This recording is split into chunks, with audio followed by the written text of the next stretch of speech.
What if one day you looked into a mirror and saw something terrifying staring back? Not your face, but the face of a monster. You've helped others. You've fought for what's right. You've believed, deep down, you're one of the good guys.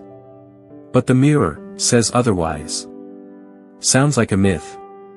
Maybe. But it's more real than you think.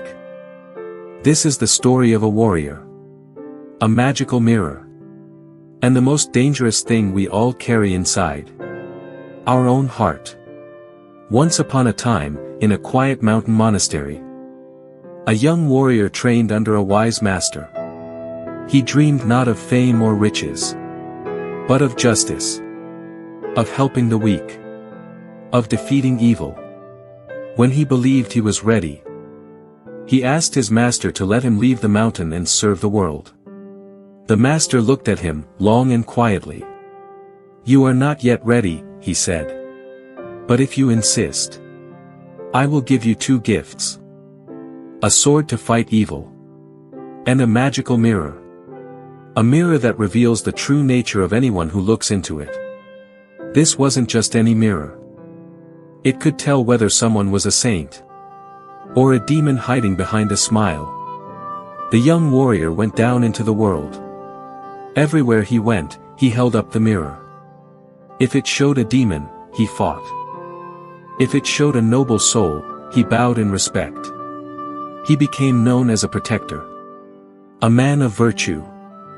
Feared by monsters. Praised by the people. Years passed. And eventually, he stopped using the mirror. "I've seen enough," he thought. "I can tell who's good or evil just by looking." He believed his eyes. He trusted his instinct. The mirror stayed buried in his bag. One day, he felt an urge to return to the mountain. He missed his master. He wanted to share his victories. But when he reached the path leading to the monastery, he found the gate shut tight. It was an ordinary wooden gate. Yet no matter how hard he pushed, it would not budge. He tried all night. Exhausted, confused, humiliated, he sat by the gate. In the morning, his younger fellow student came down the path and found him.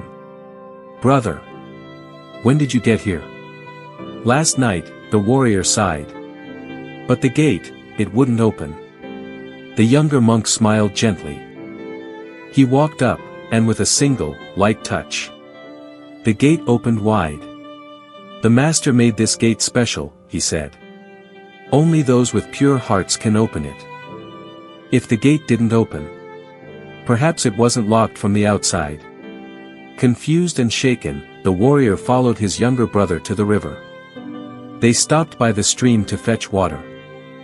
As they looked into the water, the younger monk asked, "Brother, do you still carry the magic mirror the master gave you?" He did. It had been years since he touched it. Together, they took it out. They looked in. And then, the warrior screamed. And fainted. In the mirror, he didn't see his face. He saw a monster. A demon. When he awoke, he was silent. The truth hit him harder than any battle ever had. I've become the very thing I hunted. How could this happen?" His younger brother placed a hand on his shoulder. "You left the mirror behind," he said.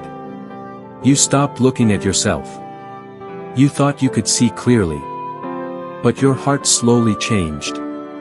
That's why the gate didn't open. Not because you were evil, but because you stopped noticing. Sometimes, the most dangerous place is inside us. We start with good intentions. We help others. We fight for justice.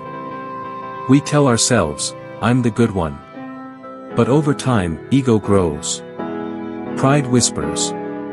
And if we stop reflecting, stop checking in with our heart, we can become what we swore to fight. That's why we need our mirror.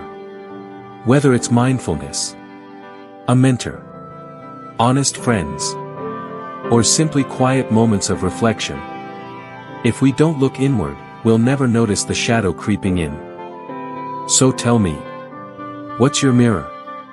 When was the last time you looked into it, truly looked, and asked, what have I become? Share your thoughts in the comments. And if this story spoke to something in your soul, don't forget to subscribe. Because next week, we're diving into the hidden meaning behind this ancient poem.